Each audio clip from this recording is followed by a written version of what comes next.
All persons having business before the Honorable, the United States Court of Appeals for the District of Columbia Circuit are admonished to draw near and give their attention, for the court is now sitting. God save the United States and this honorable court. Be seated, please. Case number 23-1134 et al.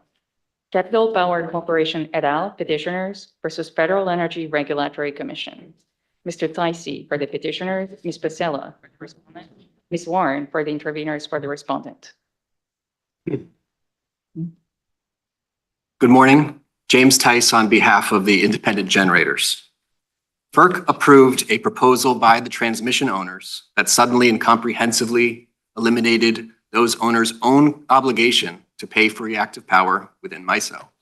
That had the effect of immediately wiping out approximately $220 million in rates that independent generators had previously filed with FERC. There are many flaws in FERC's orders, but today I'd like to focus on two of them. First, FERC erred in allowing the transmission owners, who are again customers of reactive power, to immediately end reactive power compensation via a filing under Section 205 of the Federal Power Act. In 2010, FERC recognized that although a Section 205 filing could change Schedule 2 for newly connecting generators to the grid, generators should continue to be paid under their existing filed rates absent a Section 206 filing, eliminating them. FERC has now flip-flopped on that position, but its original explanation was the correct one. FERC should not have permitted transmission owners to use the expedient of a Section 205 filing to accomplish Section 206's purposes. How do you distinguish our decision in Dynegy, which seemed to suggest it was fine to proceed under 205? Well, in Dynegy, Your Honor, that dealt with a specific issue, which was, do the transmission owners have the right under the essentially settlement agreement between MISO and the transmission owners to make a Schedule 2 filing? That did not answer the separate statutory question of whether doing so could have the effect of eliminating. We discussed that they proceeded under 205. Correct, Your Honor. Can you discuss that and that they could go forward? They could go forward to file a new Schedule 2 filing under Section 205 per their contractual arrangement. But I think what's critical and what's clear from both the underlying FERC order in that case, as well as the briefing that FERC filed in this court, is FERC said that even though you could make a new Schedule 2 filing pursuant to Schedule 205, that would not eliminate all the existing compensation that generators who had already filed 205 rates of their own for annual cost-based reactive power revenue. That did not eliminate or abrogate those going forward. The only way to eliminate those or abrogate those going forward is through a Section 206 filing. So even if the commission is correct that the transmission owners could make a 205 filing to change Schedule 2, and we have objections to that, including on just and reasonableness grounds, but assuming that's the case, that would only apply to newly interconnected generators. It should not apply to generators who had already filed 205 rates with FERC. When you file a 205 rate, how long does it last? Is it done annually or would it last These are perpetuity? Well, these are annual cost-based revenue requirements. It's essentially It would last a year at most before they would be filing a new one. No, they remain on file until they're changed or until they're canceled. In fact, ordinarily, when a generator no longer is collecting their rates, they're supposed to file a notice of cancellation with FERC, because under the filed rate doctrine, essentially generators are entitled to charge the rates that are actually on file with the commission. So it's not the case. And in How fact, would they ever change? It would only be new generators, because obviously no one's, even if it's not making as much money as they would like to, it's more money than nothing. So those rates are going to sit there forever. So these generators will be locked in to get paid forever? Not at all, Your Honor. FERC itself, through a Section 206 filing, or any complainant could file with FERC proceeding under Section 206 to say the rates that are currently on file are unjust and unreasonable, and here is a new just and reasonable rate that should replace it. And again, this was FERC's own position before this court in 2010. They don't actually dispute that this was. They simply changed their mind about whether that was the proper result. But it's very clear that FERC agreed with this theory. And in fact, they did so importantly because the generators in that case were saying, this new Schedule 2A that you're creating, which does the same thing as eliminating Schedule 2 in our case, the Schedule 2A in that 2010 case essentially said, going forward, transmission owners no longer have to pay compensation. So it's really an on-point decision, almost the exact same thing, other than the Schedule 2A versus just eliminating Schedule 2 altogether. What FERC said, the generators in that case said, this is unduly discriminatory because you're essentially allowing our rates to be canceled through a 205 filing. And what FERC said in its brief to this court was, no, don't worry, your existing rates are going to remain on file because there's no 206 filing. And I think what's really especially notable in that case, Your Honor, is that in doing so, FERC actually forced MISO to change a prohibition in Schedule 2A that had said, going forward, anyone who's adopted Schedule 2A will no longer receive compensation. And FERC said, no, you can't do that because that would allow Section 205 to accomplish Section 206's purposes. So we'll approve your change in Schedule 2 for newly interconnected generators on the condition that existing generators are entitled to compensation until either FERC or a complainant comes forward with a Section 206 filing to eliminate those filed rates. So, do transmission owners have a right to make 205 filings? I think this court in Dynegy said they do. Sure. So, I mean, it's just a very odd system to imagine both sides, both parties to the transaction have 205 rights, and what? It's a race to FERC. Whoever files first, it's the presumption, subject only to a 206 override. I don't think that's exactly right, Your Honor. The way I'm thinking about this case, at least, and I think it's somewhat complicated. So, you know, I think there could be some reasonable grounds for disagreement. But the way I understand it is essentially MISO has the right to amend its own tariff. There's the MISO tariff and the schedules attached to it. Schedule 2 governs reactive power. So MISO has the right to change Schedule 2. And if you look at the record at JA 23 through 36, it shows the transmission owner's filing and it shows what Schedule 2 used to look like. It used to have several long provisions that explained how to calculate reactive power rates and also how those costs would be passed along to transmission owners and other transmission service customers. So the way I think about it is that MISO has the right to revise Schedule 2 if they want to tweak the formula, for example, or if they want to say costs are going to be passed through a slightly different way. MISO also has the right to share that filing right with transmission owners, and that's what they did, and that's what this court actually held in Dynegy. What I think they don't have the right to do is to take a step under their own Section 205 rights that would abrogate, undermine, undercut, eliminate the rights of the independent generators who have. Suppose they had just filed first. They just filed and said, our rate for reactive power is 0. If they had done that, it would, then we would be, if they had done that before any independent generators had filed their own revenue requirements. Generators filed revenue requirements. So in that case, that would have solved the 205, 206 objection we're making now. And we would simply be arguing that that is not just and reasonable, which was the second point I was going to get to today. But obviously, that's not what happened here. No, I know, but it just seems like an odd circumstance. I mean, usually the 205 filer is the transmission owner, which is the regulated entity, and everything they do is jurisdictional because FERC can regulate transmission.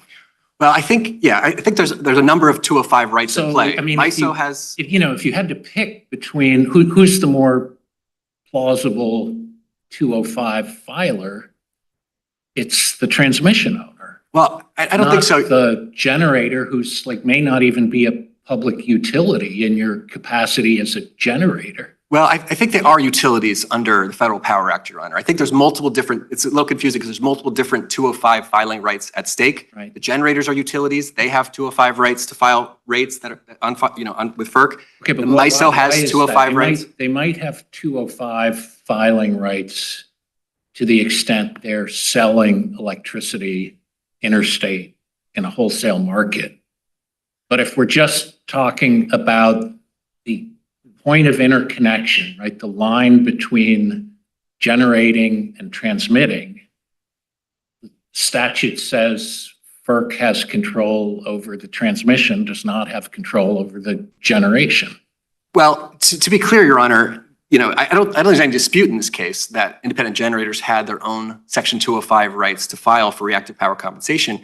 And in fact, if you look at, again, JA 23 through 36, the old Schedule 2, before essentially the transmission owners filed a new one that lopped off all of the provisions that talked about calculating rates and passing on costs, said very explicitly that the generators possess the unilateral right under Section 205 of the Federal Power Act to file to establish or revise its annual cost-based revenue requirements. I'm sorry, where's that? That's at page JA 51. What document? That is the transmission owner's filing. It's at the beginning of our JA. It's JA 51. It's in the stricken out section. But as you can see, there's two attachments to the transmission owner's filing. That's in Schedule 2, right? Right, but all I'm saying is that this affirmed until December 2022, this affirmed that they had the unilateral right to file under Section 205 for reactive power requirements. Our right to make those revenue filings seems to be derivative of their tariff, Well, which they filed under Section 205. to me, this just reaffirms the statutory right. This was this was the state of play in MISO for 20 years prior to this recent filing. And this basically said that, I mean, again, this did not grant us Section 205 rights to begin with. Generators, like other utilities, like MISO itself, has the right to revise its tariff. Transmission owners have the right to file 205 to establish their own rates. Each party has their own rates. And I think part of the confusion in this case is, again, what MISO was doing was essentially revising a schedule that established the rate calculation mechanisms. But pursuant to that, approximately 400 generators filed annual cost-based revenue requirements with FERC. Those revenue requirements are sitting filed with FERC to this day and have just become vestigial, essentially, because FERC has eliminated them. And I'd point you to the actual language of Section 206, which says it permits FERC to change a rate that is demanded, observed, charged, or collected. Demanded, observed, charged, or collected. So it doesn't speak only in terms of any rate that's on file. It can change a filed rate. It speaks more broadly to that. Anything demanded, observed, charged, or collected. So the idea that FERC could change one of our rates that has been demanded, observed, charged, or collected via a 205 filing seems to conflict directly with Section 206's guarantee. I'd also point you to one case in this court, Your Honor, the Chevron Texaco. We couldn't find any case that factually exactly on point to this case, partly because we think it is an unprecedented theory from the other side. It's extraordinary. They're saying because there's no longer a cross-reference, your filed rates become meaningless. We don't think that they don't cite any authority for that. The closest we found is the Chevron Texaco case. It's a DC Circuit case from 2004. We cited it on page 8 of our brief. And what that court said, again, it's not totally factually analogous, but I think that the principle is important. It said the precise question is whether under Section 205, the commission could reject the pipeline's correct, and this was a NGA case, so it was technically the parallel provision of the NGA, but it said the precise question is whether the commission could reject the pipeline's correctly calculated surcharge filing because the commission no longer regarded the method of calculation to be just and reasonable. So that was a case involving the change of a rate mechanism, like Schedule 2. And it said, essentially, if we determine that the rate mechanism is unjust and reasonable, does that mean that we should start rejecting under Section 205 equivalent new rates that are filed? And what the court said in that case was no, even where we've determined that the calculation mechanism, i.e. Schedule 2 in this case, is unlawful, you still must use the Section 206 equivalent to change filed rates. And again, I think that case is especially important because it was the primary authority, or one of the primary authorities that FERC itself cited in the 2010 proceeding when it said that the Section 205 filing in that case to change Schedule 2 did not change all the existing rates that had already been filed. That was my first point, Your Honor. I'm happy to continue answering questions about that, but I know my time is getting short, so I'm also happy to talk about the fact that we don't think the just and reasonable standard has been satisfied here. I think that's the other crucial error in this decision. FERC approved the transmission owner's proposal despite the fact that, as Commissioner Danley noted in dissent, the transmission owners undisputedly proffered no supporting evidence. Rather, they relied exclusively on distinguishable FERC precedent policy. And as the dissenting commissioner noted, that gap meant that FERC simply could not know whether the proposed rate of $0 going forward for reactive power, which is a mandatory required service that FERC has repeatedly found is essential for grid reliability, should be compensated at $0. And that there was substantial unrebutted evidence, I'm quoting, of the negative rate impacts that were submitted by the independent generators. So we also think there's just, even if you accept that this complied with the statutory scheme and you accept the, FERC's, transition, we think that issue alone, the section 205, 206 would resolve this case. You wouldn't need to get into anything else. We agree with you about that.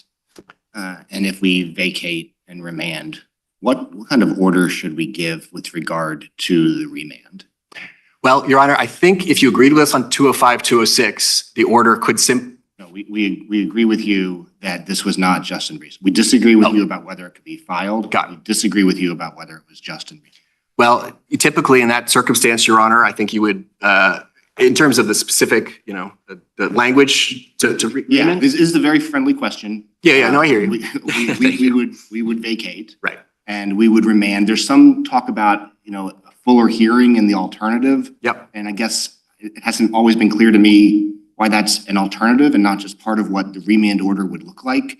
But I'm just asking for your help. Right, of course. Well, if If you issue a remand order, what should we tell FERC? you determine that there was insufficient evidence, then I would vacate, remand to the agency to conduct further proceedings. I think a hearing would be absolutely appropriate in the circumstance, considering it's ultimately a substantial evidence question. Is $0 going for, for newly interconnected generators going forward a just and reasonable rate?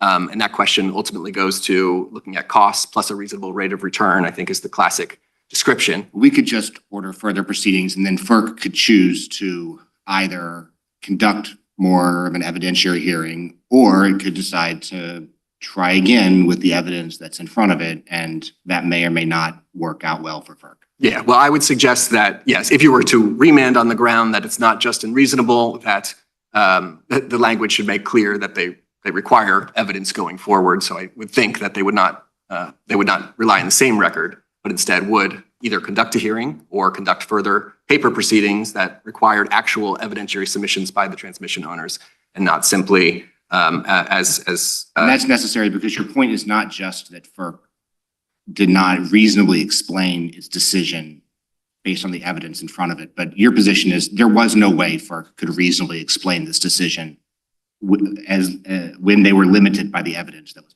That's right, and that's what Commissioner Danley held, Your Honor, or wrote in dissent. He said we simply cannot know, and he said he even took the position that it's possible that $0 is an appropriate rate going forward. We strongly disagree with that. Again, it's a required critical service. We think there are statutory and constitutional questions to say that we're being required to perform a service that we're not doing for our own benefit, but for the benefit of the grid. Don't a lot of generators do it outside of MISO?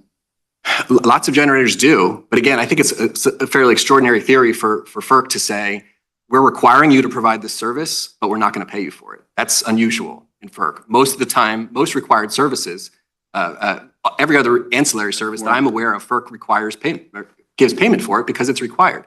If FERC doesn't want to pay for it, they can make it voluntary, but they won't do that because it is so important. But on this specific question of compensation, it's MISO in the recent past that has been the outlier. Well, I think I think what I read in the record was there's 6 RTOs or ISOs, 4 of them until this latest order provided compensation. Now it's 3 and 3. So it's not, I don't think it's an outlier. In fact, it's the other way around. But I will also say that in those other circumstances, which I think that Commissioner Danley's dissent noted were clearly distinguishable, my understanding is that this issue has never been raised. And I don't think FERC points to this issue being raised. There was, again, it was very different circumstances, not a circumstance where hundreds of generators had received hundreds of millions of dollars for 20 plus years. And then with a simple expedient of Section 205 filing, wiping it all away and backdating it to the day after the filing was made.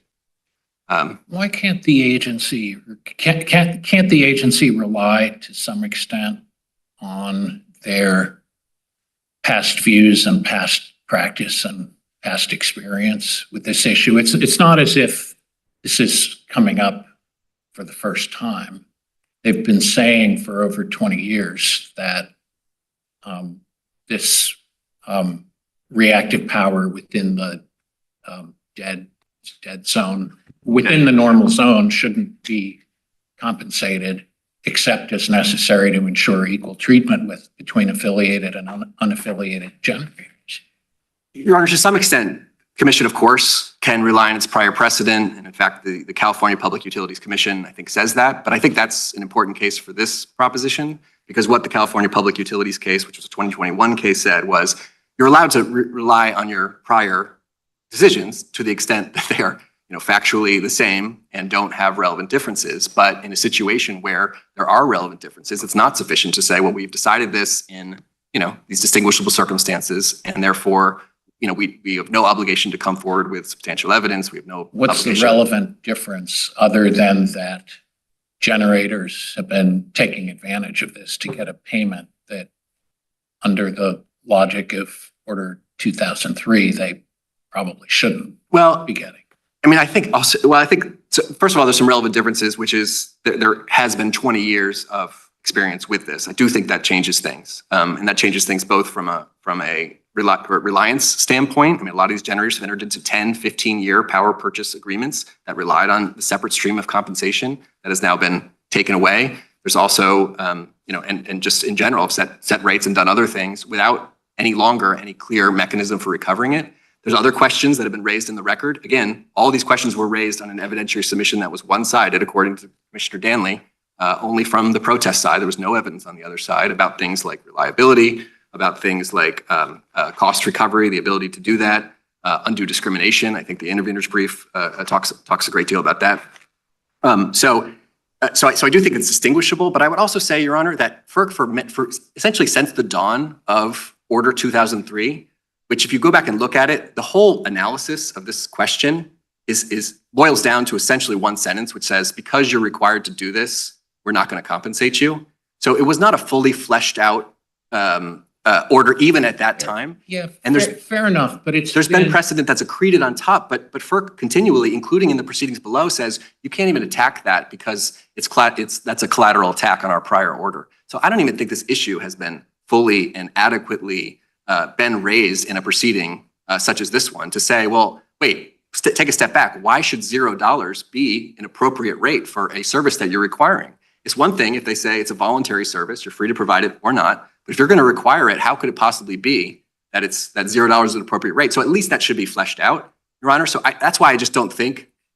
Yeah, the order itself, 2003, is thin on its face, but I think the accretion, correct me if I'm wrong, I think the accretion is the justification that when you're in that normal zone, the function of the voltage support that the reactive power gives you is just to enable the power to get from the generator into the grid. And that's different from reactive power outside the zone, which serves this function of getting power through the grid. And one you think of as, it's on the generator. The other really starts to look like the grid is benefiting and they should pay for it. Right.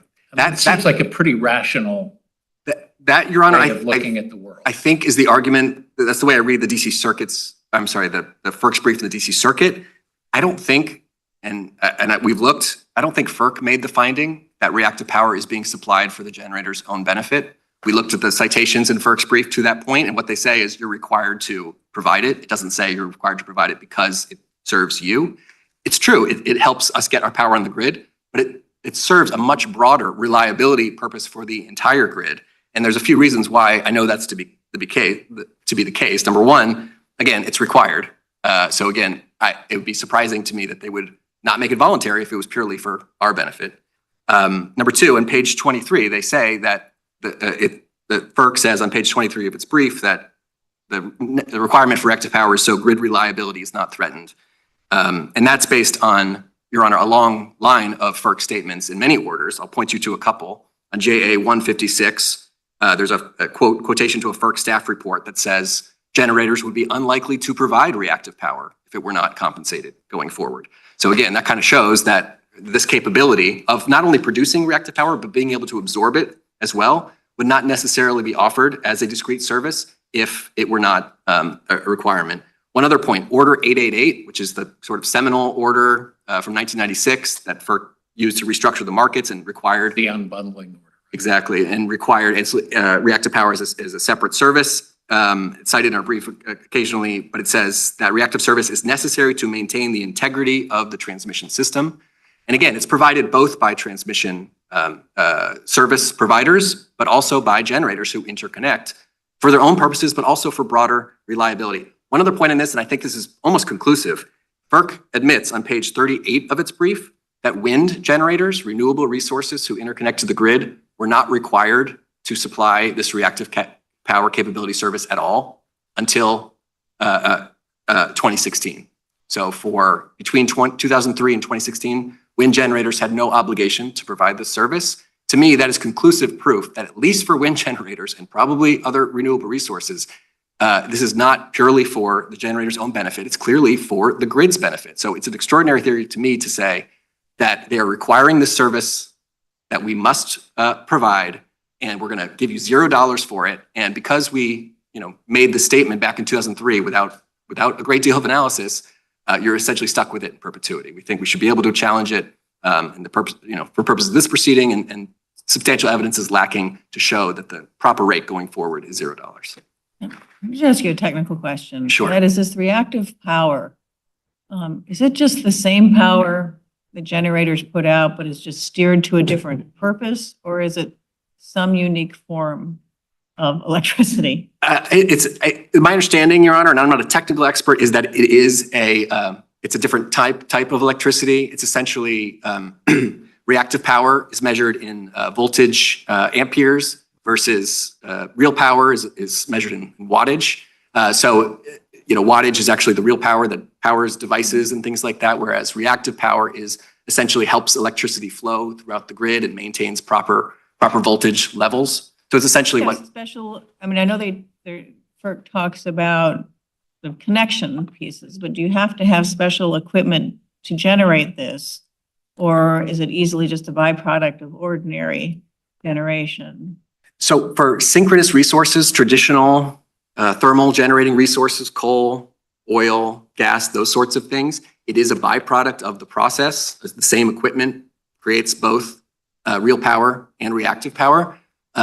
There's no dispute that When does it turn, so if it's just sort of a diversion off of your regular electricity, what do you do to make it turn into reactive power? I think it has to do, and again, I'm not a technical expert, but my understanding is it has to do with adjustments that can be made on the plant side to either absorb or produce reactive power to maintain appropriate voltage levels throughout the grid and make sure energy is flowing smoothly and there's not If you didn't have blackouts. this mandate, that electrical power would not get diverted and you would have more electric power to put out onto the grid and that you would get compensated for. If in the rare circumstance where reactive power is needed outside the deadband, we would continue to be compensated. No, I'm just talking about if, for example, if it were I'm trying to understand if when they require this reactive power, are they taking electrical either resources or power that you would otherwise be able to put into the grid and get money for? Right. So I think the answer to that, my understanding is the answer to that is no for synchronous resources, because they produce power, technical ways they produce alternating current power, whereas non-synchronous resources, renewable, wind, solar, battery storage, in that case, they have to purchase special equipment to actually produce reactive power. And there is an opportunity cost for producing reactive power in that the more reactive power they produce, the less real power they produce. So there is actually a difference for that. And I think that's undisputed in the record. I think there's statements that, again, that's on page 56 or 57 that we talk about of our brief, that renewable uses separate equipment and there's opportunity costs. But I think beyond that too, it's a little misleading to even talk about incremental costs. That's what FERC wants to rely on a lot. Incremental costs, fuel costs, maintenance costs, things like that. But for the past 20 years, FERC has well recognized that there are costs associated with reactive power. And in fact, they have approved filings by 400 generators for $220 million in annual cost-based revenue requirements. This is detailed filings that generators make with testimony and expert analyses and data that says, here's the cost that it costs us to produce reactive power. Now, it's true, it's using the same equipment for synchronous resources, but that doesn't mean there's no cost associated with it. It just needs to be allocated between the real power you're producing and the reactive power. What are the costs that they missed? the cost that they missed. Yeah, because they talk about, you got the equipment already and you're already making electricity. Well, they simply, What made up that 220? They say it's minimal and you guys say it's 220 million. well, FERC has said it's 220 million because again, those were the annual cost-based revenue requirements. Those are what it determined were our costs for producing it. It was calculated using something called the AEP methodology, which basically is a FERC case-based methodology that divides or calculates the power between reactive and real power for a particular asset. And FERC now in its brief says, well, that's just a legal construct. Well, yes, it is a legal construct, but it's one that's been established and that FERC has accepted for 20 years, which is to say that it acknowledges that for cost of service rate making, which is what ancillary services like reactive power are, you need to look at the costs for each of those services. And therefore you should divide the cost between the real power you're creating and the reactive power. And under cost causation principles, whereby you have to ensure that the costs you're incurring are being paid by the customers who actually use that service. That's why you have to divide it that way, because the customers of real power are different from the customers of reactive power. Real power is purchased by end users. Reactive power is purchased by transmission customers to help power move smoothly throughout the grid. There's a lot of math, but I'm still not understanding what it is that you need to get compensated for. And this is sort of essential to your takings argument and your arguments about, it's strange. They say, look, it's just this piece of equipment, you have it. There's really no other cost to this. And you say 220 million. I'm trying to understand the difference of what makes up that 220 million. So it's not just a piece of equipment, then not maintenance? Is No. We could have used this for regular electricity. That's what I'm struggling with, is the gap between the two sides. Right. So again, I think there are some incremental costs that we all agree for wind and solar. FERC says they're not very many. They're separate equipment costs. But I think the broader point and the more important point is that in general, under just and reasonable, to determine a rate is just and reasonable for cost of service rate making, you have to determine that you're recovering your costs plus a reasonable rate of return. There's something called the cost causation principle that says if you have certain costs, this is discussed on 26 and 27 of our reply brief, if you have certain costs, those need to be paid by the customer who's actually taking them. So if you spend $100 million on a new, I'm just making a number up obviously, but on a new generation facility, then you need to allocate your costs of that 100 million between the real power you're producing, which might be 80 million, and the reactive power you're producing, which might be 20. Again, I'm making these up, but the reason is because then the $20 million you get is your annual cost-based revenue requirement that is passed along to the customers of that cost-based service, which in this case are the transmission customers, most of whom are the transmission owners on the other side. Questions? Thank you very much, Council. Thank you. We'll give you a few minutes for rebuttal. Thank you.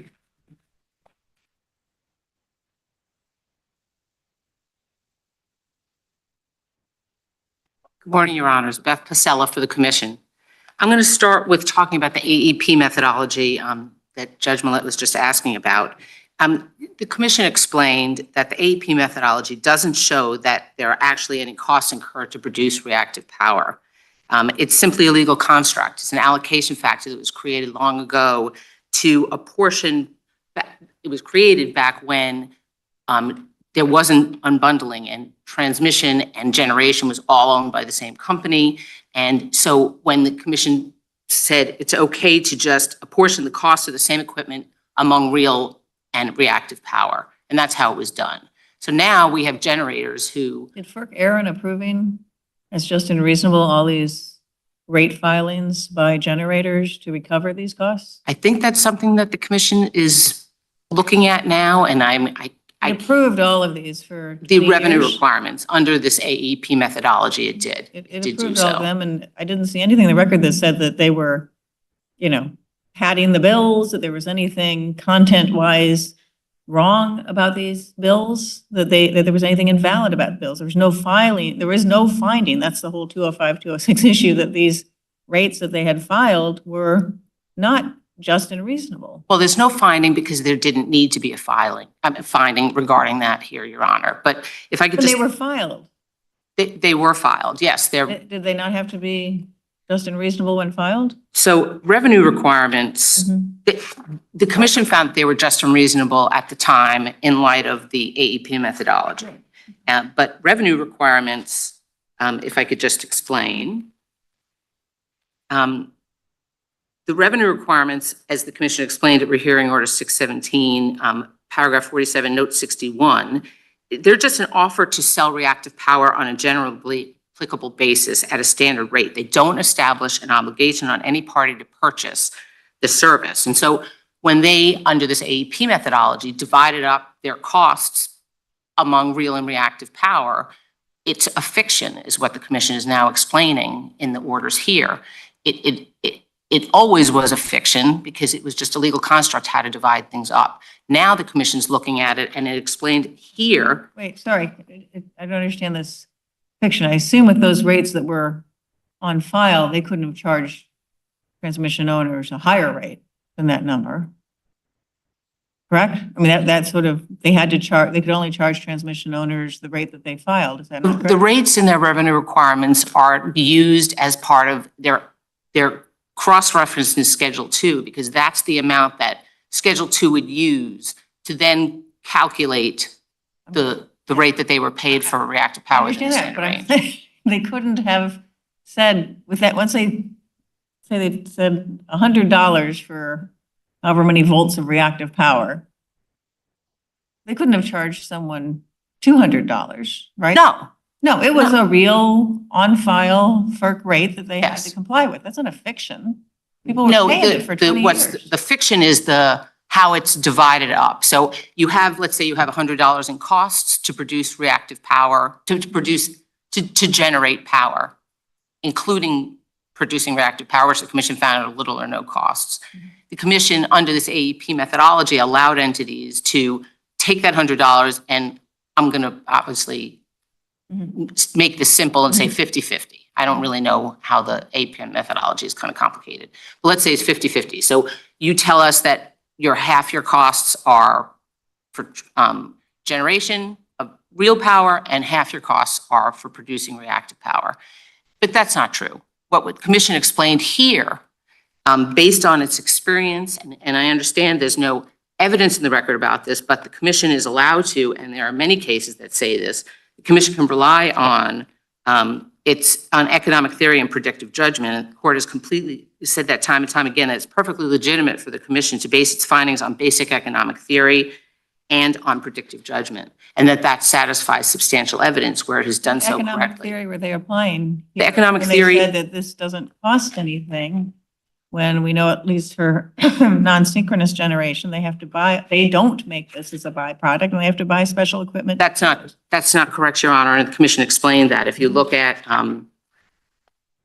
for example, at the rehearing order, It's not a byproduct of what they create. They had to buy. It is a byproduct of what They they had to buy create. a special, I forget what they called it. it's an inverter, and the inverter is, no, as the commission explained at the rehearing order, paragraph 30 at JA 606, the commission explained that they use their inverter to convert their real power to alternating current so that they can inject it onto the system. So it is a little bit different than synchronous. They don't create alternating current or. They don't, but they can't get their real power on the system unless they do this conversion. And in order to do this conversion. How did the folks do it for like 6 or 7 years when they weren't required, the wind folks, when they weren't even required to provide? The wind folks were exempted and they didn't have to provide reactive. Okay, so then they were able to get their power. They on used the- some other method to convert their power. Is I that in the don't- record somewhere? I'm sorry? Is that in the record that my understanding was they were not required to provide reactive power. They were So not. reactive power is not required for wind power, at least, to get onto the grid. Well, it is now. No, no, I mean, reactive power I'm was- sorry, mechanically, not. Reactive not power required. was, it's just other entities were providing it for them if it was needed. Why wouldn't it just been a byproduct of their own power? Actually, I take that back. I'm incorrect about that. If there was a study to show that reactive power was needed for that particular wind generator to get their power onto the system, then they did have to provide reactive power. It was just very expensive. So they could provide reactive power. It was all based on the cost. And then since in 2016, the commission determined that the technology had changed. It's no longer expensive for wind power to use an inverter. They use inverters now, and they've been using them just naturally. They're just wind generators just use inverters to create real power and to produce reactive power. So they're no longer exempted.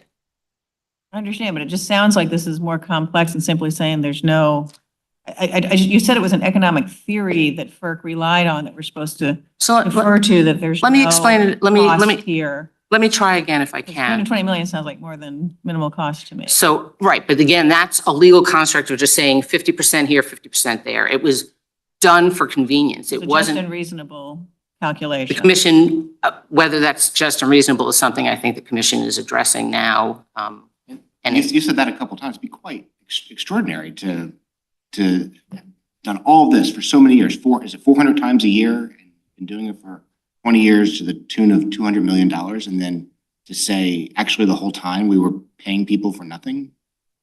well, so, I mean, the alternative, Your Honor, is for the commission to continue to allow I would think people to if be that was paid the for case, nothing. You would have been rushing to file a 206 filing and say this, we've just discovered, stop the presses.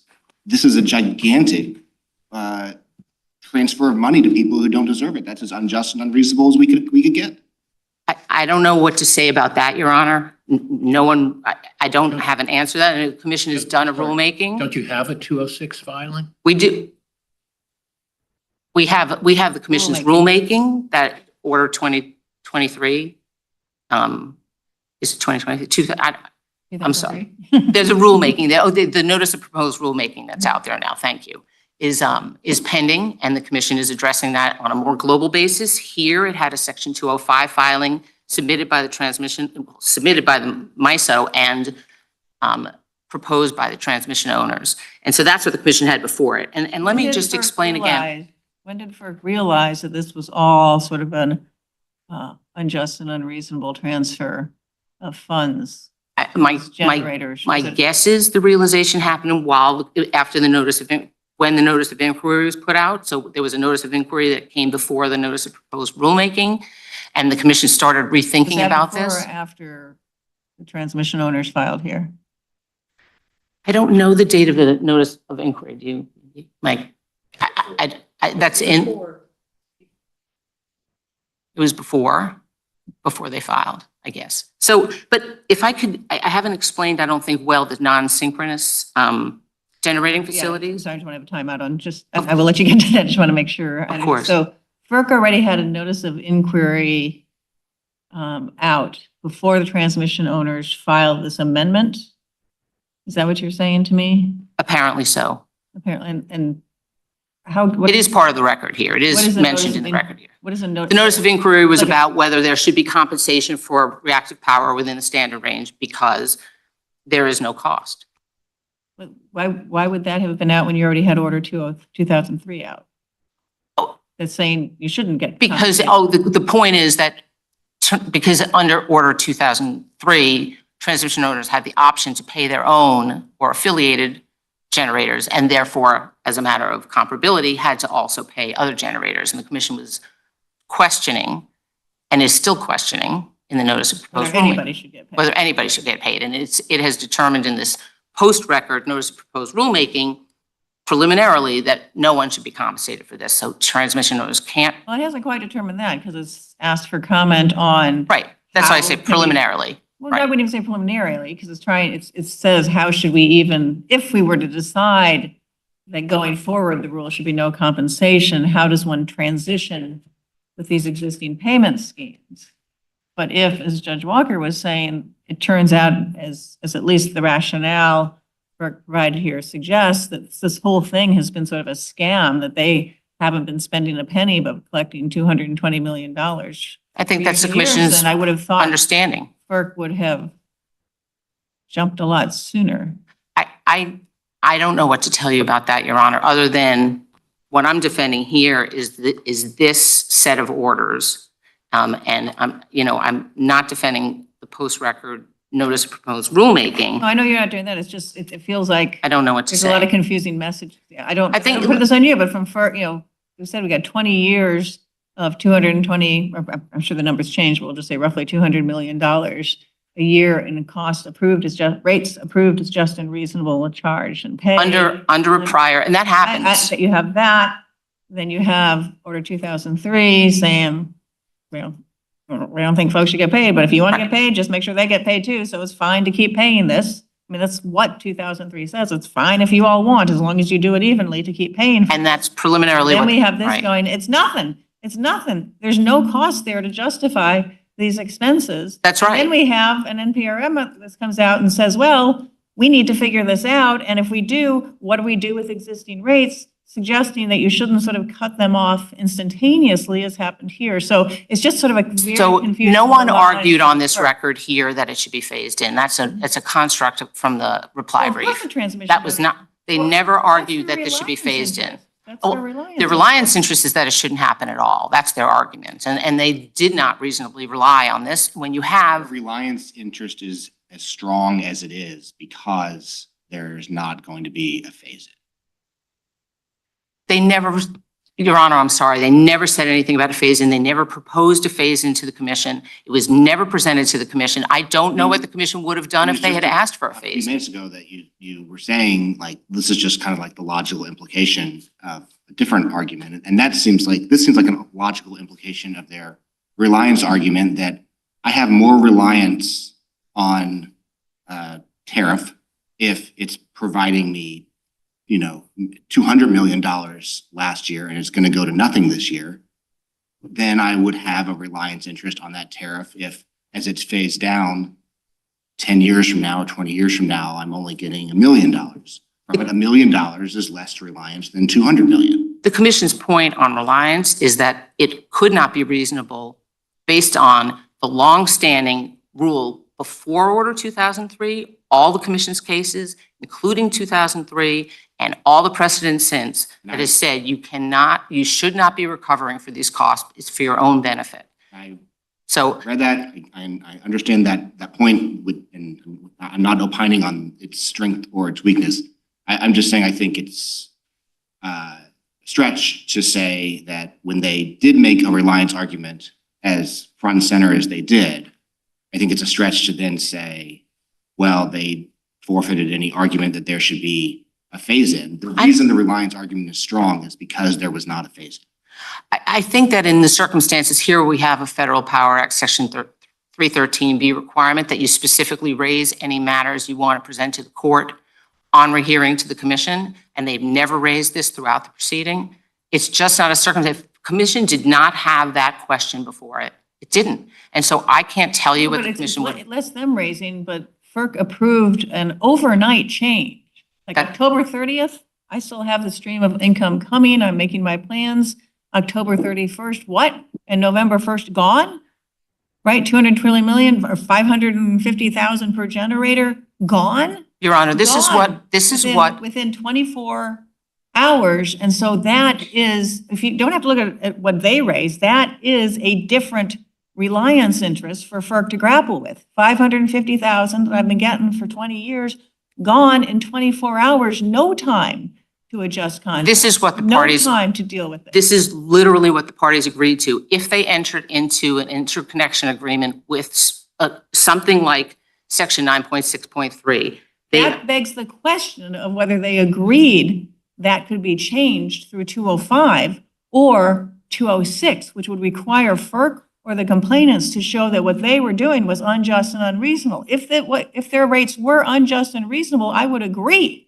They have no basis for relying on continuing to get unjust and unreasonable rates. But FERC's answer just assumes that not only there could be this change, but it could be done anytime they came up with I a don't- different just and reasonable number. I'm sorry, Your As opposed Honor. to the protections of a 206 process. I'm sorry, Your Honor, I don't understand how that begs the question of whether it would be a It begs- 205 or 206, because what they agreed to was that their compensation would be whatever Schedule 2 says. It was How it would dependent on that. change, it begs the question because it asks, how would that number be changed under this tariff within the framework of the commission's law, the law that governs the commission? And that is, as long as our rate is just and reasonable, But again, it cannot be changed. but the revenue requirement wasn't changed. The revenue requirements stand. They're there. And again, these entities agreed, and I just can't emphasize that enough. Let me, if I could just take one quick moment to talk about what they agreed to. If we look at 9.6.3, and it says,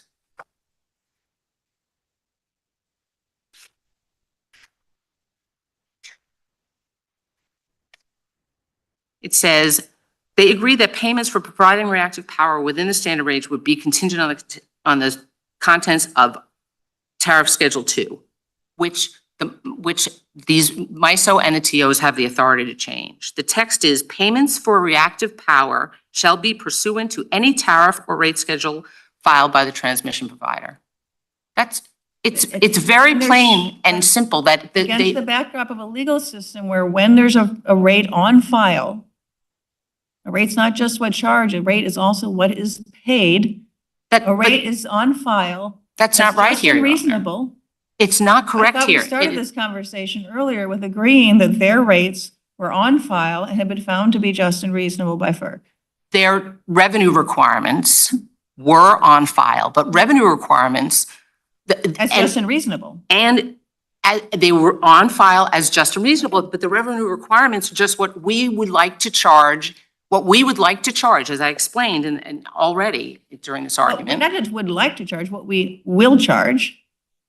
What we will charge. Well, and then there's a backdrop legal system that says those don't change unless they're shown to be unjust. And they're unchanged. Their revenue requirement is unchanged, Your Honor. What changed here is. Schedule 2 said the rates will be set to 0. That was what. No, found. not. Schedule 2 rates will be set to 0. JA42. Schedule 2 rates are set to 0, not their revenue requirements. Schedule 2 cross-references their revenue requirements because it takes the information in their revenue requirements. That sounds like a legal fiction. It's really not. Seriously, this is how. Will they still get $220 million a year under this decision? Or will they get 0? Well, first of all, it's not $220 million a year. The generators are a small portion of that, but whatever the number is, they will get it through other means. No, that's a separate question. They will not get it by charging the transmission owners as they have been for 20 years, correct? Because they agreed to that, Your Honor. Because they agreed. To 0. It is right. No, the revenue requirement doesn't go to 0. The rate 0. in Schedule 2 is 0, Your Honor. And I'm sorry, I'm not explaining this well. Schedule 2, which they agreed would be the basis of their compensation. Again, payment for reactive power shall be pursuant to any tariff or rate schedule filed by the transmission provider, which means whatever Schedule 2 says is how they will be paid.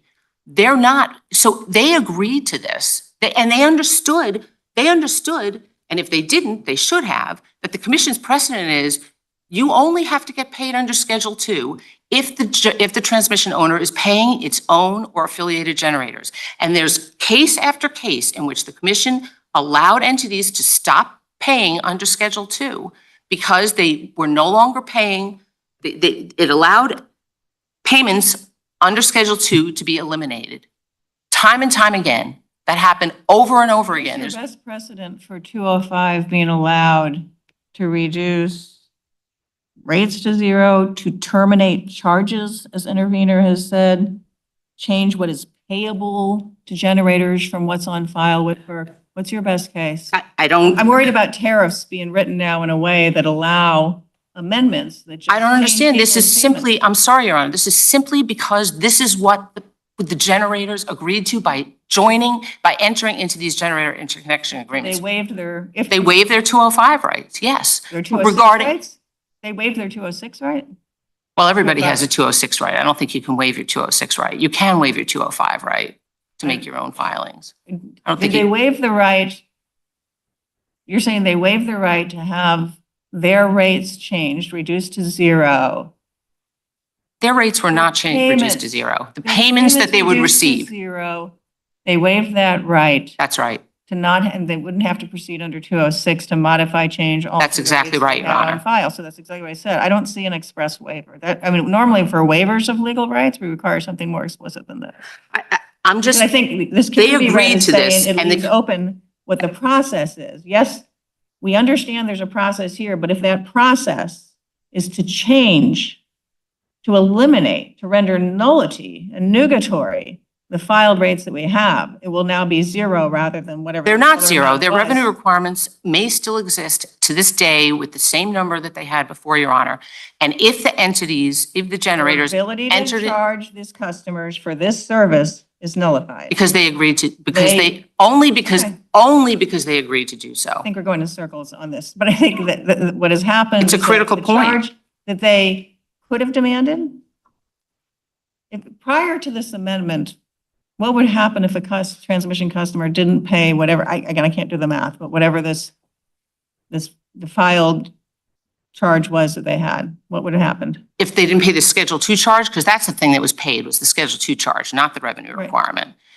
If they didn't pay this, I don't know what would happen. I mean, You're saying there's there's, some I'm sure there's mechanism? procedures to make sure that entities pay their rates. And go to Charges. Go to FERC, I assume, MISO first maybe, and then FERC? I'm sure you go to MISO first and, there's some, yeah, I'm sure the tariff has The procedures FERC for would have non-payment. to enforce the But that's a tariff. Schedule 2 FERC issue, would not have to a, enforce the tariff. nobody was paying the revenue requirement of the transmission, of the generators. No one was paying that. What they were paying was a Schedule 2 charge. And Schedule 2 incorporated the information in this tariff Calculated filing. based on the revenue requirement, just. In part, Just in divided part. it up amongst customers. It's a whole, it is explained in the record how it's calculated. It's a whole bunch of steps and there's formulas and, Yeah. but it is But used, they functionally, do use the revenue requirement, but it is not the to figure charge. out how much each transmission owner was going to pay. Yeah. And you're saying they waive their right to have that changed absent a showing of unjust and unreasonableness by this language. And I'm just saying what other tariffs in the future could say, have language in there that says whatever payments you're going to get for other services can be changed at the will of. But A majority but of that would never commissioners. happen if entities didn't agree. Maybe I To that, which occur- didn't understand that that's what they, I mean, they No, have, they that- didn't that's- agree that that's what they signed up for. That's not correct, Your Honor. I think that this is truly, If I ask them, they're going to say they agreed that they waived their right to any 206 protections for this change? I don't think it's the 206 issue. I think it's that That's they, their argument is that it is. And you're saying that they waived. oh, you mean that they waived them having to file a 206? I'm sorry, I was Yeah, yeah. misunderstanding. I think, They don't think that. for sure. well, they're arguing that now. It's unreasonable to believe that in light of the general rule, which is that you should not be paid for providing reactive power within the standard range. And the reason for that is because there's little or no cost to doing so, which the commission explained here. It's because synchronous and non-synchronous both have to, the primary purpose of being a generator is to get your energy on, real energy onto the system. And for both synchronous and non-synchronous, the only way to get your energy onto the system is to have capital structure that will allow you to produce real power, which also by chance produces reactive power. There's nothing different about non-synchronous generators. The inverter that they use to be able to convert their real power to the correct, to AC instead of DC, which is what it would be, to get their real power into the system, they have to use that inverter. So it's just, then they also have to have this inverter the same inverter to produce reactive power. There's no difference. There's little or no cost for any of this. And they have other options to recover these costs. In Order 2003B, FERC said it was, through Order 2003, was not Mhm. affecting existing compensation arrangements. Did MISO have at that time, so I think MISO was a couple years older than this, have an existing practice and schedule for compensation of reactive power? I'm sorry, so in Order 2003, B-B, Mhm, yeah, some supplements. yeah. It says it is not affecting existing compensation arrangements. Didn't MISO have an existing compensation So if arrangement? in If place there at were, the time? I mean, there's no claim here that there are grandfathered compensation arrangements. I'm asking you what this meant. Oh, whether this tariff provision, I don't know, Your Honor. I mean, no one's argued that, so it's not something I'm aware of. I just don't know. It's not part of this record. Okay, but it is public law, 2003B. I mean, it's public record. No, I understand that. I Part just of the don't know, 2003 I don't know what Okay. agreements might have existed in MISO before Order 2003. No one's made any claims about that, so I just don't know, and it's not part of this record. If I could just take a minute, or I'll be done if you want me to. But we should give you some wrap-up time. Thank you so Some more much. questions. Just one quick question. Can Of you give me a course. sense of your point that the generators have other means of getting compensated? Of course. I mean, it seems clearly right in the abstract. right? If they can't get this compensation from the transmission owners, it's a higher cost of doing business, and either some regulator will let them pass that along, or the market will just take that Exactly. into account. But what's the time frame on that? I mean, I think the answer to what I just said was, yeah, sure, but we enter in these power contracts. I think your friend said they do this years in advance. They're locked into whatever price they're locked into. That's So how do you the power solve, purchase agreements, how do you right? solve the short-term problem or the transition problem? Well, let me say How do this. they deal with that? And I do want to answer that, and please forgive me if this frustrates you, because I am getting there and I'm not avoiding it.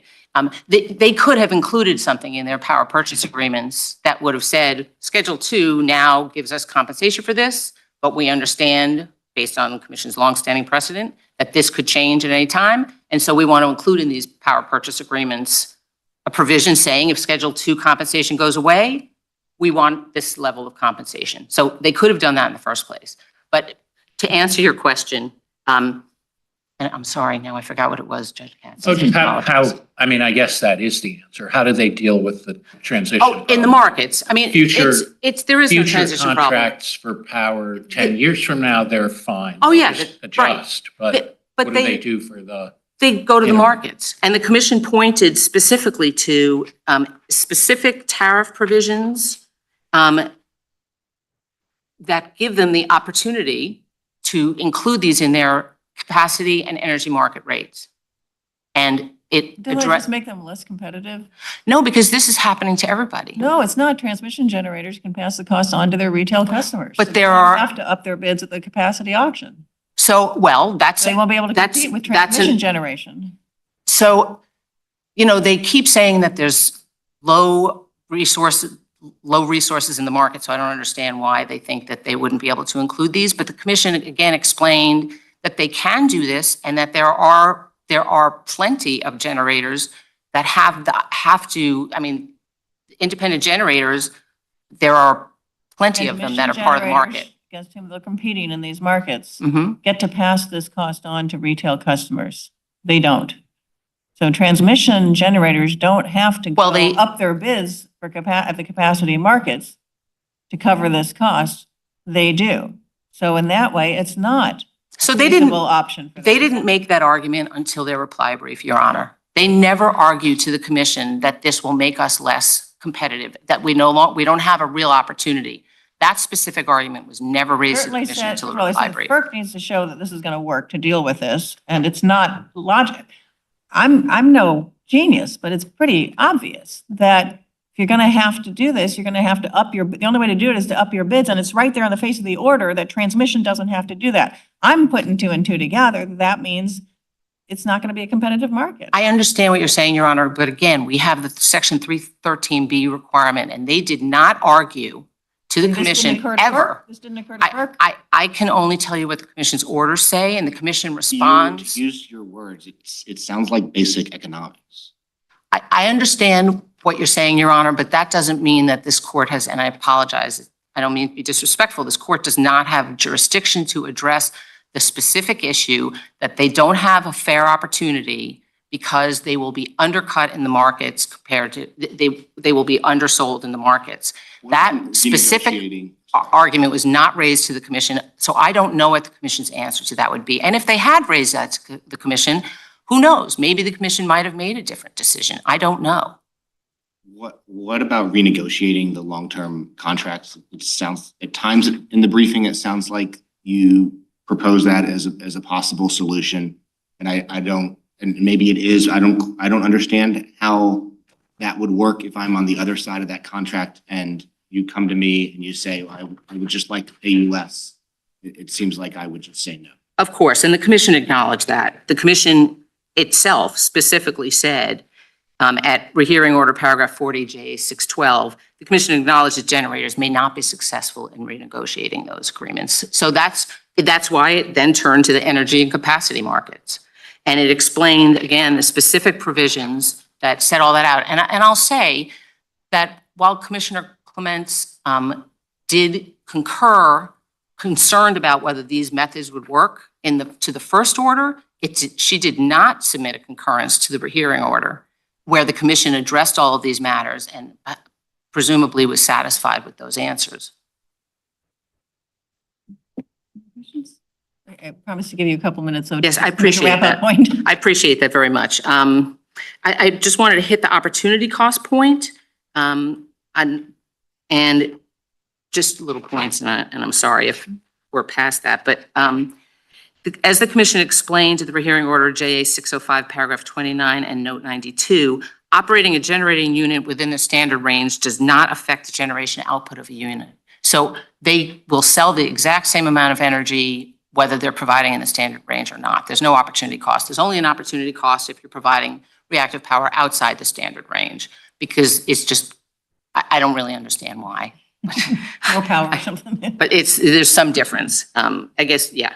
And it really is for their own benefit. I think the court maybe understands that when Did FERC find that it's for their benefit solely? commission did find that. Solely for their benefit. Is solely for their benefit.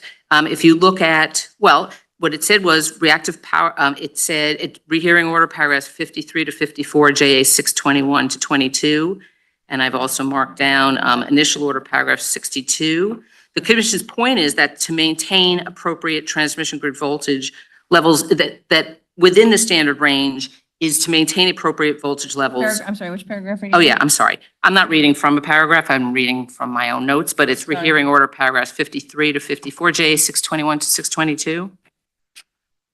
And then in the initial order, paragraph 62, JA 419. And the commission's point is that when you provide it within the standard range, you're providing it to maintain appropriate transmission grid voltage levels to allow the real power to enter the grid. So the only purpose for that is so that you can enter the grid. And if you don't want to I provide don't this see them saying that's the sole purpose of reactive power. I'm sorry, And otherwise you wouldn't have these ranges, at a minimum, right? These ranges are guesses as to, no, what the commission is saying is that I'm just not seeing it. so to maintain appropriate, You have to have reactive power to get your stuff onto the grid for That's- sure. that's I the don't point. say- I don't see them saying that's exclusively what the reactive power obligations are for, that it doesn't also serve within this range, it's not also serving larger purposes. It's not precisely tied to their output.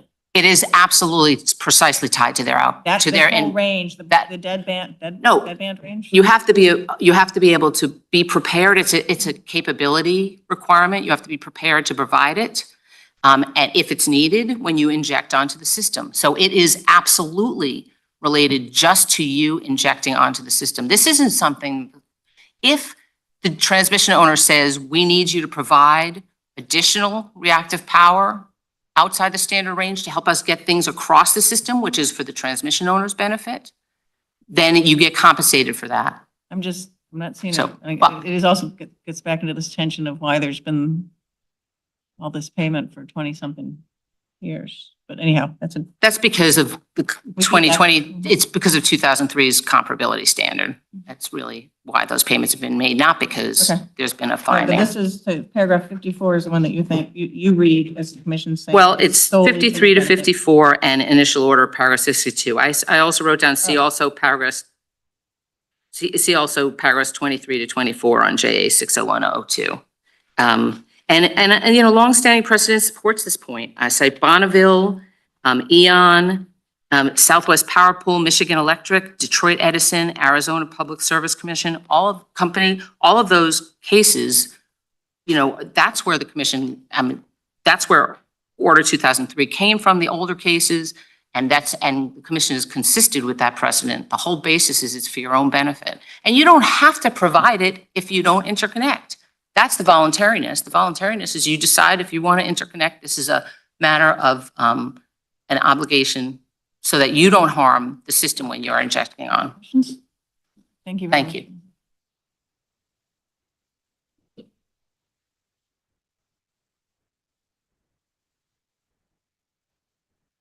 Good morning.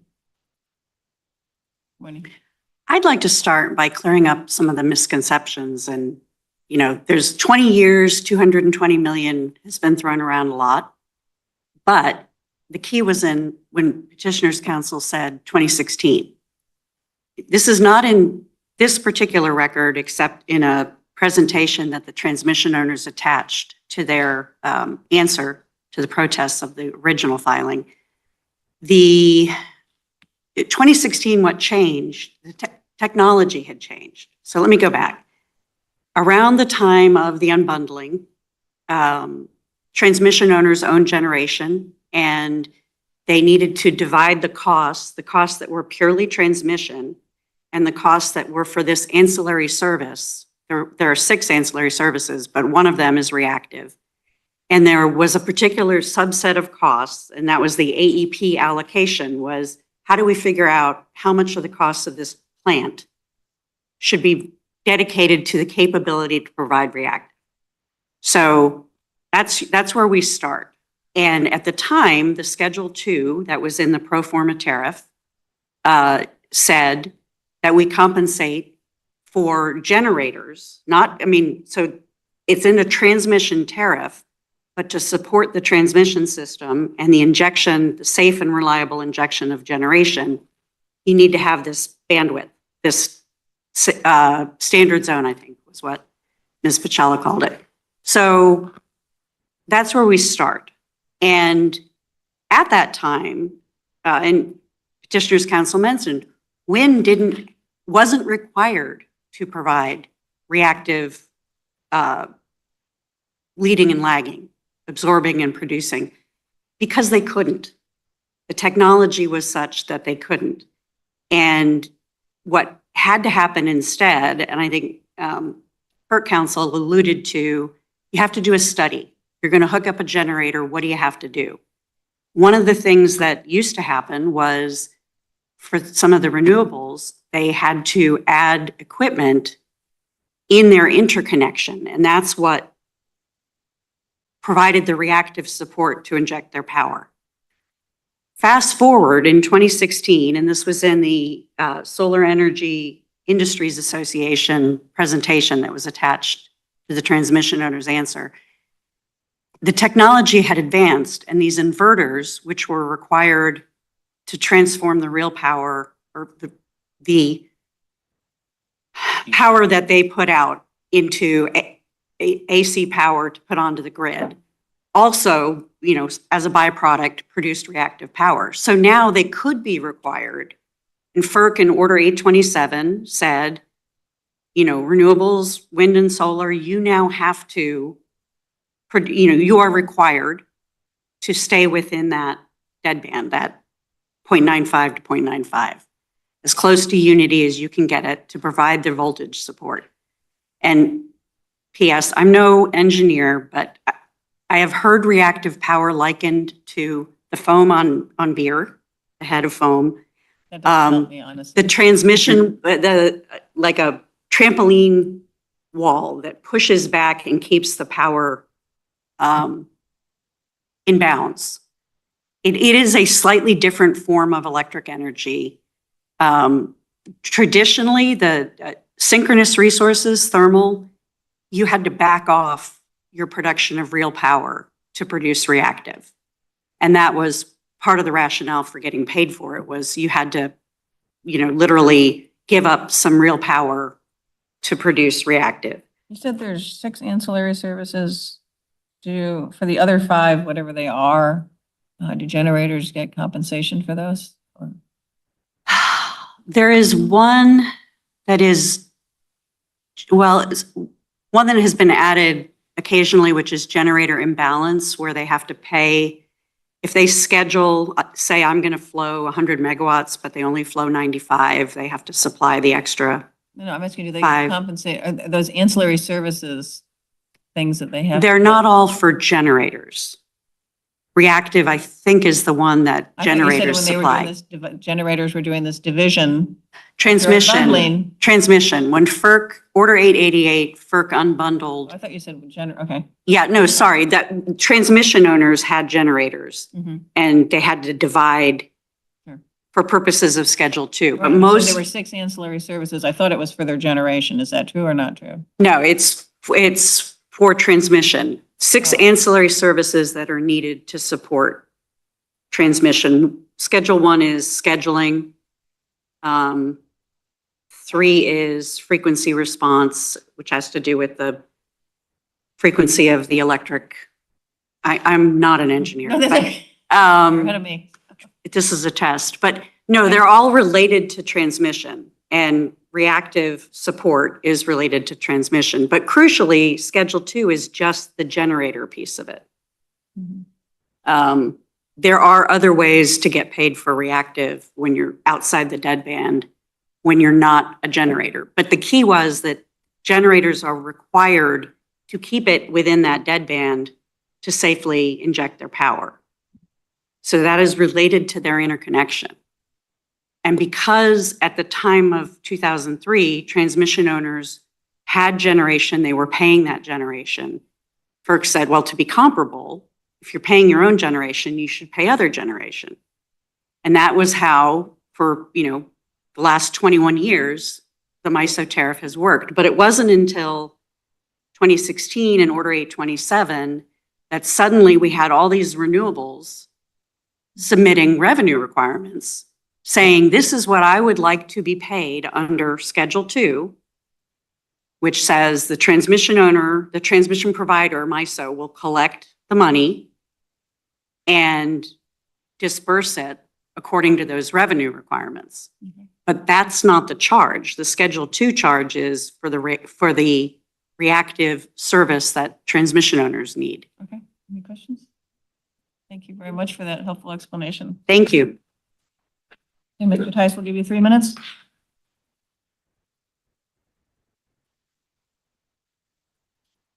Thank you, Your Honor. I will try to be brief. Just a few quick points. Number one, just ending where, or picking up where my friend just left off. There are 5 other ancillary services. I think the key point to know about those is all that essentially MISO provides. MISO has to provide these services to customers. But the difference between those services and reactive power is that all other 5 are voluntary for the compensation or for the generator to provide or not as they see fit, and all 5 are compensated. Reactive power is the exception. Number 2, with respect to recovering costs through other means, I would point, excuse me. Actually, never mind. I'm sorry, I lost the site. I would point to page 66 of our brief, where we did preserve the argument, and we point to where we preserve the argument below that this discrimination, as you pointed out, Judge Millett, is going to affect our bids in other markets, even if we are facially equalized at the Schedule 2 level. That doesn't mean that our costs of recovery are the same. And I think Can you help me understand? Is this a transition issue because you're locked into contracts for the next number of years, or is this a permanent issue going forward? that is certainly, I think it's both, Your Honor. I think there are long-term power purchase Okay, agreements. so on the transition, just give me a sense of how bad you think that problem is. Is it a 1-year problem? Is it a 5-year problem? I mean, as I understand it, power purchase agreements can be very lengthy, 10, 15, 20 years. And so presumably some of those power purchase agreements are going to be in effect for a long time. Beyond that, just investments in general. It's bilateral contracting, power purchase agreements. Investors who fund new generation resources did so, and the parties agreed on a certain amount of compensation, knowing that currently they had rates on file that would be there until a Section 206 filing finding them unreasonable. So it's not that they expected to see them in perpetuity. It's that they expected to at least have the 206 right preserved. I get that. What I'm not getting is once we're past whatever Right. transition period Well, so beyond is relevant. that Why are point, you it's at a it's disadvantage? It's the point that Judge Millett mentioned, which is that transmission owners who are vertically integrated historically and independent generators are differently situated for purposes of recovering rates. It used to be that everybody could recover their rates through this ancillary service reactive power charge. Unfortunately, now that that is gone, we have no obvious means to recover, perhaps through capacity market offers, but that would make us uncompetitive with the transmission owners who don't have to recover their costs that way. Transmission owners can recover their costs through retail rates, assuming state commissions approve them. So that's going to be an ongoing discrepancy, and What that's about covering it through your, I'm sorry, your contracts? Sorry, I guess I'm just not understanding that. The costs are what they are. And when you're selling power as an independent, your competitor who's integrated is selling power, those transactions might be regulated by state commissions. Right. Or you're just competing in the market. But I mean, if part of the cost of doing this is the cost of producing reactive power to get the energy from your generator to the consumers, whoever is selling is going to have to take that into account, and whoever's buying is going to have to take that into account. I think that would be right, Your Honor, if we were all selling into the same market. But I think the key here is that we're talking about two different markets. There's MISO, which requires the provision of reactive power service. That service is purchased by transmission customers, mostly transmission owners and Local others. utilities, right? Yes, local utilities, exactly, moving power to end users, okay? Separately, so it used to be that both local utilities and generators could recover their costs through the ancillary service charge. Now, nobody can, but the transmission owners can recover those costs by selling to end consumers. So they will be able to charge higher rates. We don't sell directly to end users. So that discrepancy will stay. They're integrated, they own the distributor, downstream distributor, as well as upstream. That's right, Your Honor. Generator. The And then transmission owners, the legacy utilities prior to essentially Order 888. So they're more vertically integrated. Okay, but that retail sale, I assume, is going to be regulated by some state commission, which is going to say, okay, this is a legitimate cost or it's not, right?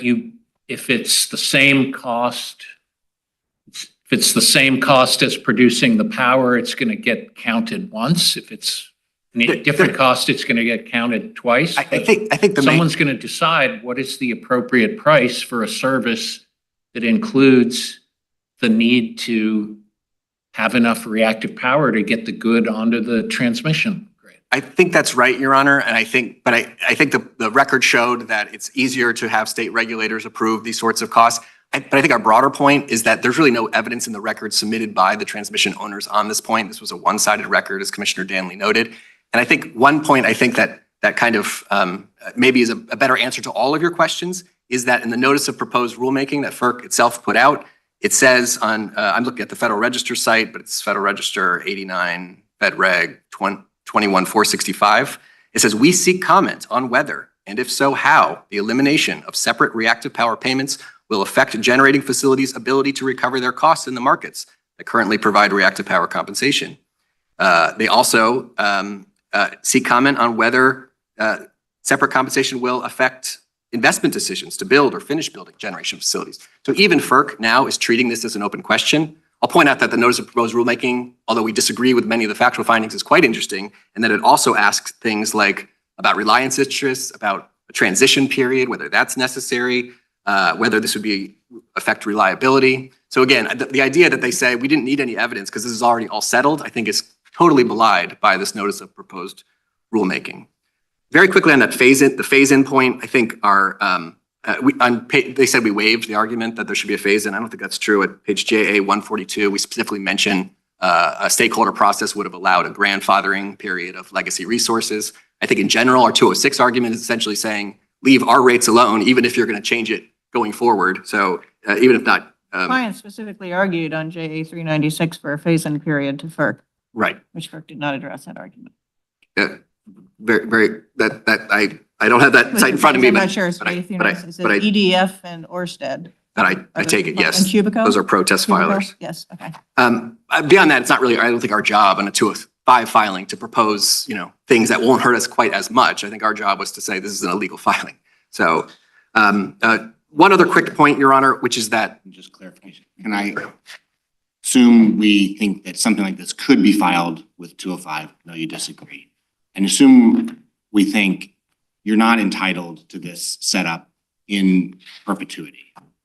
We could still rule in your favor, vacate and remand on the grounds that the reliance question was not appropriately addressed by FERC, and on remand, they need to deal with that. Absolutely, Your Honor. If FERC doesn't dispute the vacatur would be the proper remedy, so that would be the appropriate if you were to determine that they had failed to establish that it's just and reasonable. The final quick point is just that FERC emphasizes section 9.6.3 of our agreement. Very often they say we agreed to this and waived our rights. FERC counsel did not fully quote the entire provision of 9.6.3, which is that reactive power will be compensated pursuant to a tariff filed by the transmission provider, MISO, and approved by FERC. That was the point that was left out, and approved by FERC. I think that language alone suggests that any filing would have to comply with the Federal Power Act, because FERC cannot, by definition, approve one that violates it. So I don't think there's anything in this language, certainly no explicit waiver, and nothing in this language that suggests that we're somehow ceding our 205 rights or 206. FERC has to do so. And it would just be extraordinary, ultimately, if this were affirmed, because then, as Judge Millett, I think you mentioned, tariffs could be written going forward to allow a sort of kill switch that would say, doesn't matter if you've spent years lodging all your cost-based revenue requirements on file, we can cut it off with the Section 205 filing. And by the way, we don't even need to look at any evidence of just and reasonable rates. All right. Okay. Thank you very much for both counsel. The case is submitted. Thank you.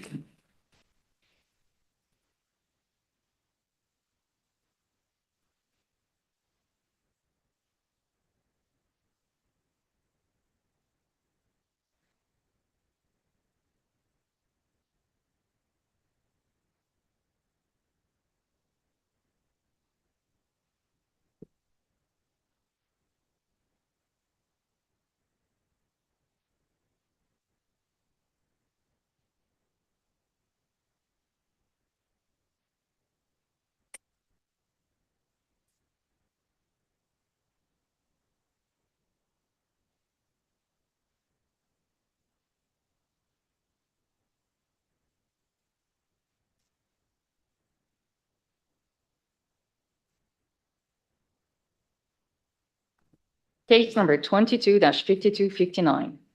Michael R. Henry, appellant, versus Frank Kendall III, United States Secretary of the Air Force. Mr. Feldmeyer for the appellant, Mr. Hinshelwood for the appellee. Morning, counsel. Good morning, Judges Millett, Katsas, and Walker, and may it please the court, I'm Robert Feldmeyer, represent the appellant, Michael Henry. Mr. Henry and his father are present here today, observing today's hearing. Why did your brief use EW's full name? Because there's no rule in this court that prohibits me from doing so, Your Honor. How often have you represented clients in this court with a final judgment against them? You're doing a collateral attack on a sex crime. Twice, Your Honor. I thought it was 3 times. Were you not? 3 times. You're right, Your Honor, 3 times. The third hasn't come up. Which one did you forget? Forbes is still pending hearing, Your Honor. Did you use the full name of all 4 women in Forbes? Yes, Your Honor. And as I recall in Forbes, it was just in the fact section. There was no reason. It's not like your legal argument in the discussion needed to refer back to specific women. You just deliberately chose to list them in the fact section, correct? Yes, Your Honor. There's no rule in this court. And in Campbell, which this court issued an order telling you to redact the names of minor victims and the minor witnesses, correct? Yes, Your Honor. Why did you use their names? It was an error on my part. And after we corrected that error in December of 2023, you then later filed the Forbes brief, correct? That's the chronology? Yes, Your Honor, but the Forbes victims are all adults. Noted. Yes, Your Honor. Your Honor, the convening authority who issued an order pursuant to Article 76, Uniform Code of Military Justice, issued an order that did not have res judicata effect because the review that occurred before the Air Force Court of Criminal Appeals did not comply with Article 66, Uniform Code of Military What Justice. exactly is the remedy you're seeking? Your Honor, either that this court order the Secretary of the Air Force to return the record of a trial to the Air Force Court of Criminal Appeals for a proper Article 66C review, or that it find that the order being without res judicata effect means that the judgment of the court-martial which tried my client is void. Where did you ask for finding that this was void in your petition? Both in the district court and in the In your reply. petition, show me what page you asked for a finding that this is void? In the petition below, Your Honor? In the petition you filed in the district court, yes? Yes, Your Honor. One moment.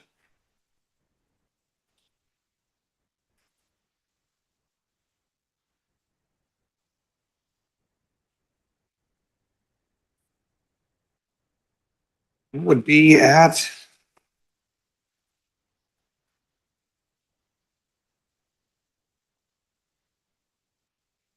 What I read on page 3 is order of respondents to revoke the orders and return the record of trial to the JAG for the Air Force with direction to forward the trial Air Force to do the right review. yes, Your Honor. I believe I did ask in reply, though, for any relief as may be appropriate. Where? I believe I asked that. I believe I asked for that in the reply below. In your reply brief? Yes, Your Honor. Okay, but it's not in the petition that you filed in district court. No, Your Honor. Not a form of relief. Your only form of relief is for us to send this back to the Air Force, get it back to the Air Force Court of Appeals for them to do a do-over. Yes, Your Honor. The Air Force Court of Criminal Appeals did not conduct a valid Article 6C review because it never conducted We do not have jurisdiction to conduct direct review of the military courts of appeals. No form of direct review is available here. Remand to do it again sounds like direct review. No, Your Honor. I'm not asking for this. We're not asking for this court to conduct its own Article 66 review or to even find. You're asking us to look at what the government did, say that was not sufficient, go back and do it again. That's what you want us to do. Yes, Your Honor, because. What other case have we ever provided that type of review as opposed to in conjunction with some other proceeding determining that a judgment was void in the context of another proceeding over which we have jurisdiction, such as a motion to change discharge, motion for back pay, things like that. Your Honor, you do have jurisdiction to conduct a what is your best case that we have the authority to look and say, Court of Appeals for the Air Force, Court of Criminal Appeals for the Air Force, you did not do your job properly. We're sending it back, do it again. Sanford says that this court can correct errors of a fundamental nature. The failure to conduct an Article 66C review Were they arguing to have the decision voided in that case? They were, Your Honor. They were arguing that. You haven't asked us to rule that it's void. Well, I mean, I think that asking for a lesser form of relief certainly is included within asking to find that. Void is a form of collateral relief that does not we don't send any work back to the other court. We just say for purposes of our federal court, whatever claim is before us, it's void. We won't treat it as res judicata.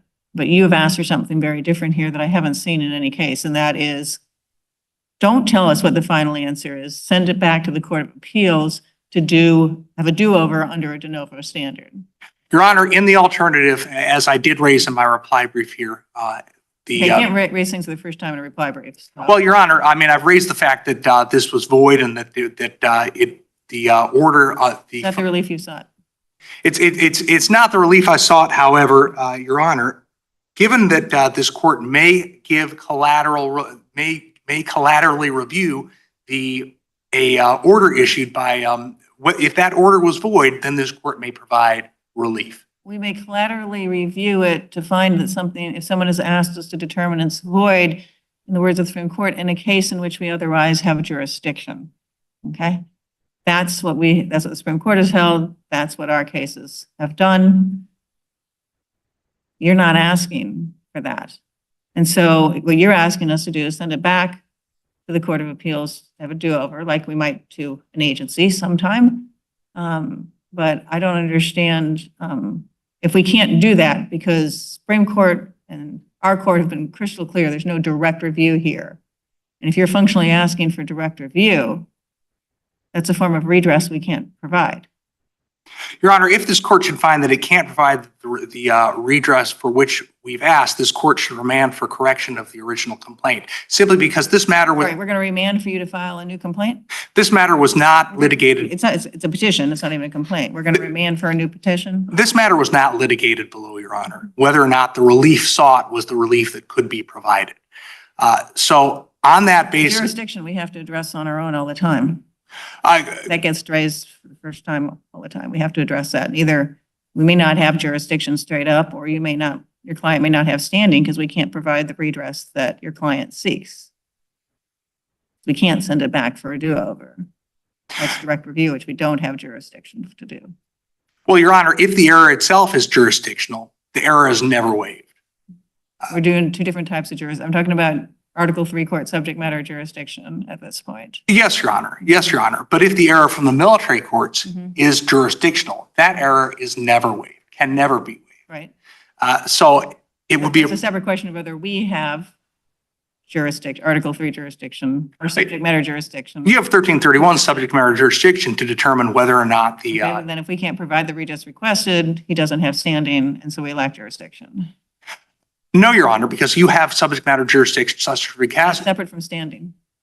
My client has standing because he's, Standing requires that you have injury and causation, which he certainly alleges, and that the court can provide redress. And if we can't provide redress as a matter of law, you don't have standing. And if we can't provide the redress sought, and if the redress sought is a remand, my client has requested, I think that the court is placing, that Your Honor may be placing a great deal of emphasis on the form of the pleading. This court has jurisdiction to provide relief in some form. And you filed petitions here, whether you want to call it quorum nobis or mandamus, and you tell us what it is you want. I'm just not aware of any other case where we've done this remand that you're asking for. What's, So answer first and then I'll follow up. I'm sorry, Your Honor, what was the I'm not question? sure of what case someone has come and solely asked for a remand for the Armed Forces Court of Appeals to do the case over. Well, it wouldn't be the Armed Forces Court of Appeals, Your I'm Honor. sorry, for the Court of Criminal Appeals of the Air Force. It's a long name. Air Yes, Your Force Honor. Court of Appeals to have a do-over. Your Honor, the case law of this court or of all the Article 3 courts as of the type of remedy that you provide on finding collateral, on finding a defect on collateral view is extremely sparse. So I can't point to any case simply because there's almost none discussing the remedy You're not at aware of all. any in other circuits where this has happened? No, Your Honor. Okay. Can I ask it this way, which is what's your cause of action? What's my cause of action? Your Yeah, Honor? Well, to go to district court. that there is a jurisdictional defect in the execution of the bad conduct discharge in this case, Your Honor. I mean, it's not habeas. Well, because he's no longer in It's custody. not really quorum nobis, which is usually filed in the court that made the alleged error. I mean, it's 1331 is federal subject matter It's jurisdiction. subject matter jurisdiction. Yes, Your Honor. Give you a cause of action. Can you name a cause of action that applies here? What statute allows you to bring this lawsuit? 1331, Your Honor. That's not a cause. That's not a. I mean, in Larrabee v. Toro, this court entertained a collateral attack pursuant to 1331.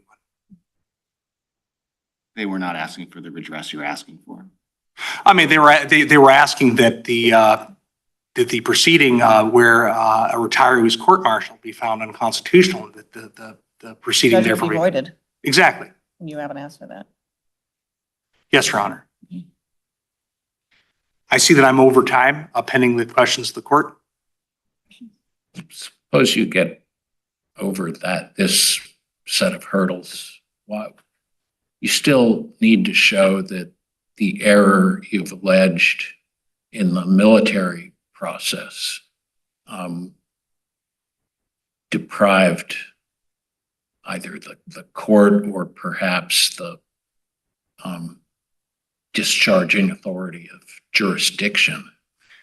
I don't know, you're arguing about whether a plenary standard of appellate review the first time around combined with a second look at sufficiency through the lens of law of the case the second time around is a sufficiently probing standard of review for the facts. That doesn't seem like jurisdictional error. Well, because Article 76 says that the review must be as required by this chapter. In other words, as required by the Uniform Code of Military Justice. The Uniform Code of Military Justice requires the review be, in Article 66C's language, based on the entire record. I mean, on that theory, any legal error in the military trial will be jurisdictional. No, Your Honor. Can't be right. No, Your Honor, that's not my position at all. It's that failure to comply with with the review, provide the review required, which is the same essentially as providing not the statutory review, prevents the execution of an Article 76 order, finalizing a discharge. Pending the questions of the court. Thank you very much. We'll give you a couple minutes for rebuttal.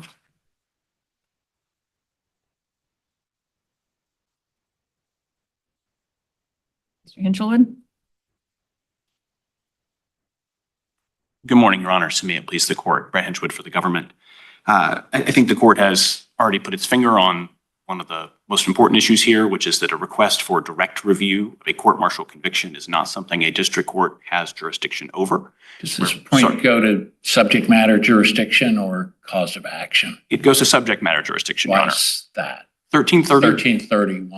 1331. They are making a contention that 866 requires a second plenary sufficiency review. And it may be wrong, it may not be jurisdictional, but it is a federal question. Your Honor, 1331 confers on district courts original jurisdiction, not appellate jurisdiction. And so the fundamental distinction here is that what Mr. Henry is seeking is, by seeking essentially appellate review, further appellate review of his court-martial conviction, he's seeking he's not invoking original jurisdiction. I mean, district court, that's like the district court's original jurisdiction to review agency action in a standard APA case.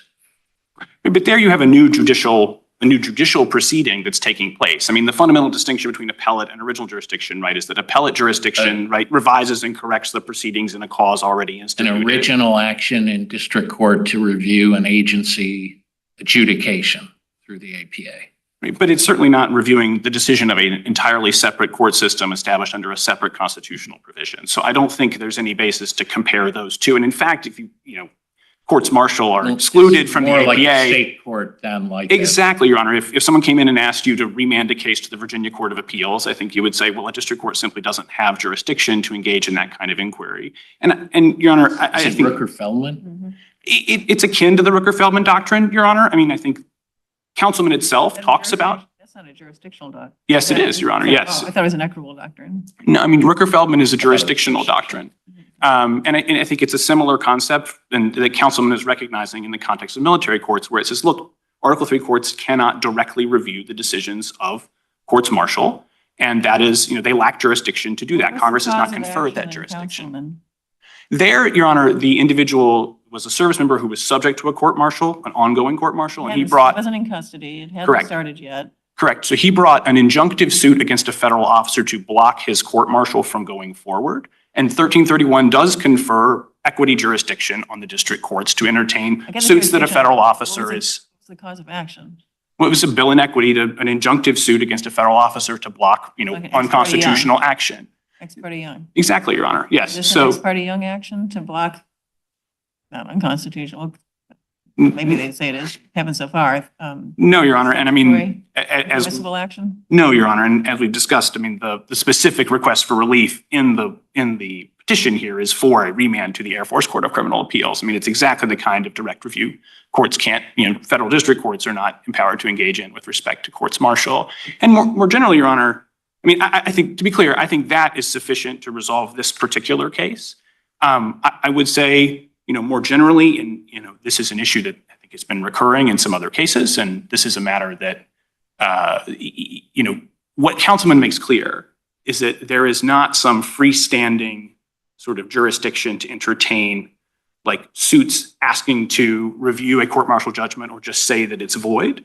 What you need to have is some other suit within the court's jurisdiction, whether that's a back pay suit or a habeas suit, or in the past, this court has entertained suits seeking review of decisions of military records correction boards, challenging their decisions on the basis that a court-martial decision, And a you would court-martial include judgment was ex parte invalid. young constitutional claims in that.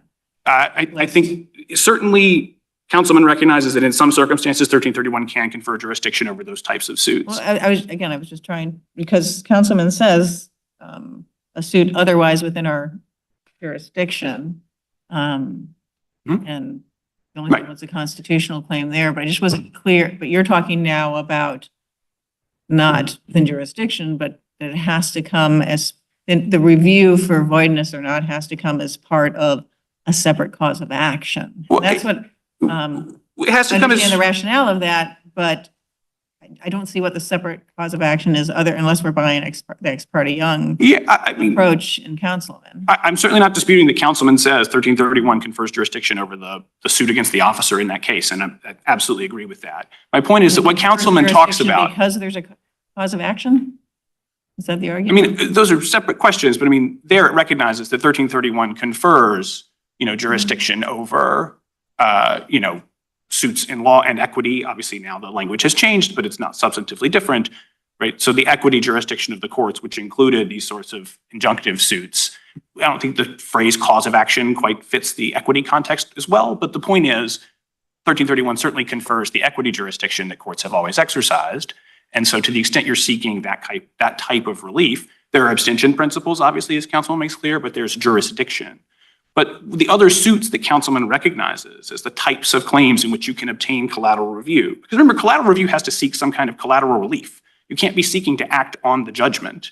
So simply coming in and asking, I want you to say in the abstract that my conviction is void, is not something in our view that Councilman says you can do. Instead, what Councilman recognizes is there are circumstances where a court can deprive a court-martial judgment of res judicata effect.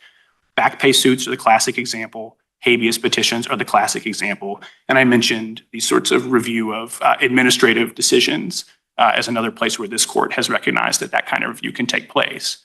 But so, again, I think. Do those administrative decisions have their own statutory schemes authorizing federal court review? No, this court has held that APA review. This court has held that review of Board for Correction of Military Records decisions. Again, this isn't briefed here. And I want to be clear, we're happy to submit supplemental briefing on any of this. We certainly wouldn't want the court to be opining on the scope of its 1331 jurisdiction. Without further briefing, I think there are some cases in the past in this court where it has made statements about 1331 without receiving briefing, and not in uncontested cases that, we think we certainly wouldn't want the court to, make further statements about that without receiving briefing. But just to answer your question specifically, in those military records correction cases, this court has said 1331 is the source of jurisdiction. And those are actions brought under the APA to challenge the decisions of those boards. I mean, those are reviewable final agency actions from the boards, but the boards themselves under the statute, under 1552F, lack authority to void court-martial convictions. And what they can do is they can upgrade a discharge. And so there's, sometimes people will come in and say, you should upgrade my discharge because my court-martial conviction that included my discharge was, totally invalid. There'll be an administrative decision about that, and then there's review of that in this court. But what there isn't, in our view, is jurisdiction to sort of come in and say, hey, please just wipe out this judgment. Just say it, have it expunged, have it eliminated, have something. Can't do the APA type set aside. No, Your Honor, and in part because the APA itself excludes courts martial. No, I know, but And- that's what you're saying is out of bounds. We can't set aside. Right, or engage in the kind of review that you would engage in over the district court, right? Where you get a judgment and you say, this judgment's no good, I'm gonna send it back, or I'm gonna order it reversed, or what have you. If that's our holding, what implication does that have for Bergdahl? Your Honor, again, I want to be very clear. We're not asking you to decide that here. I'm simply explaining our view and why we would urge you not to make broader statements about 1331. Again, I think you can just decide in this case, the particular request he has made, which is expressly for a remand, to the military courts for further proceedings, is not something the district court had the power to give, and something that is outside the district court's jurisdiction. I want to come I back will to the say- question, but I didn't want to interrupt you. But I do think in Bergdahl, we have raised similar issues to this court in the context of opposing a motion for summary affirmance there. I expect, I hope and expect we'll have the opportunity to brief those questions in that case. And we're certainly not asking you to predetermine any aspect of that case, but I certainly would not want the court in this posture, without briefing, to be making assertions about the scope of its authority and scope of the district court's jurisdiction, at a minimum without briefing. If we lack subject matter jurisdiction, we have to say that, stop there. Correct? Well, Your Honor, this court's precedent allows it to bypass questions of statutory subject matter jurisdiction. So, we pointed out in our letter. On the standing subject matter jurisdiction. Earlier, there was a discussion about whether. Oh, right. The redressability issue. Right. Certainly if you view it as a redressability problem, then right, that would not be something the court could bypass in that circumstance. I thought your letter said, we could go ahead and decide this case. Well, certainly, just as a matter of thinking about it purely as a matter of statutory subject matter jurisdiction, this court's precedent does allow you to bypass those questions and rule on the merits. Just statutory subject matter jurisdiction if we're talking about Well, direct review of military courts, or is there not a separation of powers concern? I do think that the absence of jurisdiction is a reflection of the fact that Congress has set up a separate court system subject to separate procedures with its own review system, and has set up that court system under a separate grant of constitutional authority to do so. Congress presumably could, meld the military and civilian systems in some way. In the military commission's context at Guantanamo, it has in fact done that, where it has provided that the military commissions preside, there's a military sort of court of appeals, and then review comes to this court before going to the Supreme Court. I guess. So, sorry, go ahead. no, so my point is simply that, at least as a matter of statutory jurisdiction, the fact that there's no statute that confers jurisdiction here, 1331 does not, no other statute does, we think is a matter of statutory subject matter jurisdiction, but that doesn't mean it's, I'm certainly not suggesting it would be unconstitutional for Congress to confer some jurisdiction in that context. 28J letter says this court may affirm on the merits. And so I guess after today's discussion, I'm wondering if that's still DOJ's position. Your Honor, I admit, I had not thought of it in redressability terms. So the point we were making there and the case we're citing there is just one that that addresses statutory subject matter jurisdiction questions rather than sort of redressability issues. To the extent you think of it as a redressability issue, then I certainly don't dispute that would not be maybe all this is suggesting that we would all involved here would benefit from supplemental briefing. But so if you don't know if DOJ doesn't yet have a position on this, it's not your fault, and I blame you. But does DOJ stand by the statement in the 28J as of now? Does DOJ stand by the letter in the 28J statement? This court may affirm on the merits. Let me answer that question this way, and I'm sorry if it's not totally satisfying, and I'm happy to brief it. But certainly, as a matter of statutory subject matter jurisdiction, this court's precedent allows you to bypass the question. If you're viewing it as a matter of standing, then obviously you couldn't bypass it as a standing matter, and I'd be happy to address that particular issue in further briefing.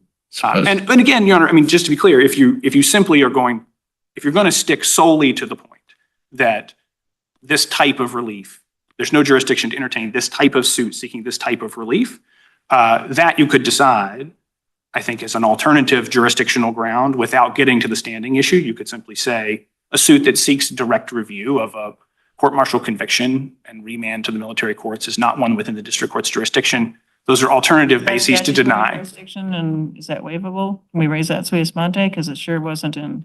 I apologize we're not raising this issue sooner, Your Honor. And you can, it's a matter of jurisdiction. This court can raise that and entertain it for the first time at this stage of the case.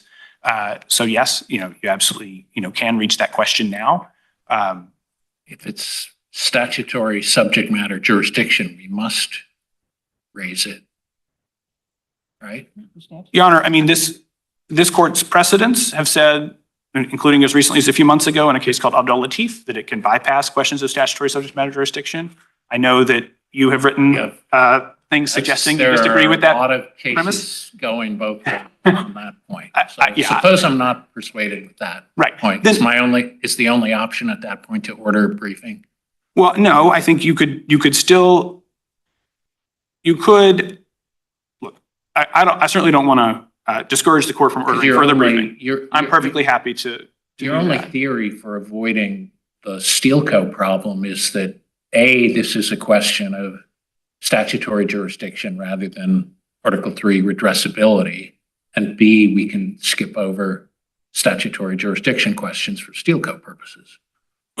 Correct. But I do think what you could, I think you have the option to choose among non-merits grounds, jurisdictional grounds for resolving the case. Right. You could determine just to stick solely to the allegations in this particular petition, that, you know, and recognize that the particular relief sought here is not something that's within the district court's original jurisdiction. And therefore, this type of suit, this type of action was not within its jurisdiction. I think you could say that. Again, I'm more than happy to brief in greater detail. I thought I heard you say in the argument you are wary of us getting into that. I'm certainly wary of you going beyond that narrow statement. I mean, again, All right, my colleague. what's the narrow statement that you would be comfortable with us I think asserting to resolve this case and not prejudge other cases rashly? I think if this court were to say the petition here seeks an order remanding this case essentially to the Air Force Court of Criminal Appeals, that sort of appellate review of military convictions is not within the scope of a district court's jurisdiction. That alone would resolve this case. I do think that more generally, even an action, I think, you know, there were some, while my colleague was at the podium, there was some discussion of cases like, you know, Sanford or New or Larrabee, where this court has sometimes made statements about 1331 without describing exactly what the nature of the suit was, exactly what the nature of the action was, and frankly, didn't have a dispute in front of it about whether those types of suits could go forward. Those are the things I'm more frankly concerned about. And Your Honor, I mean, look, I certainly think, I want to be crystal clear, and I think I've said this, more than happy to brief, whether you want to take the narrow route or the broader route of sort of addressing this issue more generally, you know, we'd be more than happy to submit briefing so the court can help decide exactly how much it wants to bite off in this particular What case. is wrong with standing, which is Article 3, which we do have to raise, which we do have to decide? What is wrong with the redressability? Yeah, Your Honor, I don't have anything I think is wrong with it off the top of my head. Is it right? I want to think about it a little bit more. It certainly sounds plausible to me, and you know, in my job, I'm rarely resistant to the argument that, you know, there's no standing. But you know, I just want to hesitate to commit right here today. Usually all over these types of issues, and it's all coming up very late. I'm aware, and I'm sorry we raised this so late. I mean, it's an issue obviously that I Appreciate think it is. being raised, that you did your duty. But But you know, the and letter was confusing, that. I apologize for that, Your Honor.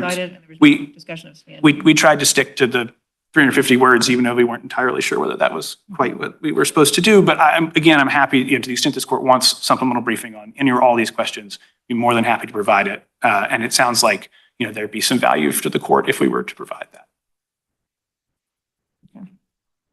Any other questions? Thank you very much. Thank you, Your Honor.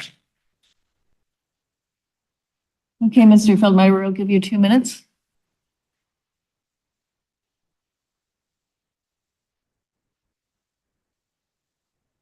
Thank you, Your Honor. I just wanted to very briefly address the question that Judge Katsas brought up concerning whether or not this defect was of fundamental nature.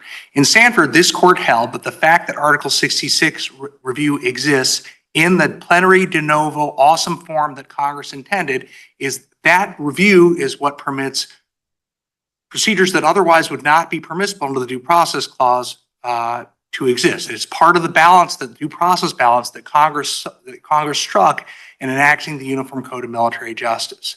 And while in Sanford, that court was considering whether a three-member special court marshal, which wouldn't pass muster in the civilian system, was consistent with due process aims. And here we're considering the actual Article 66 review itself. I would simply point out to the court that the review that Congress affords under Article 66C is what justifies court-martial proceedings that otherwise would not pass due process. The fact that there is this robust plenary de novo review, that is what permits non-unanimous panel findings. That is what permits a veneer that is not of random selection. That's what permits no grand juries. So I simply would point out to shift back to an issue that was briefed, that this review is fundamental. And not having this review is a fundamental defect that does invoke this court's collateral review. I see that I have 20 seconds, and I just wanted to pause to ask if any member of the court is. Order supplemental briefing, you'll have a choice to make on whether to use EW's full name.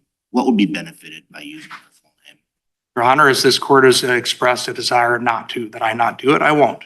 I mean, I can't speak for the court, but I like that answer. Yes, Your Honor. Pending further questions of the court? All right, thank you very much. The case is. This honorable hearing is adjourned until Friday, October 4th, at 9:30 a.m.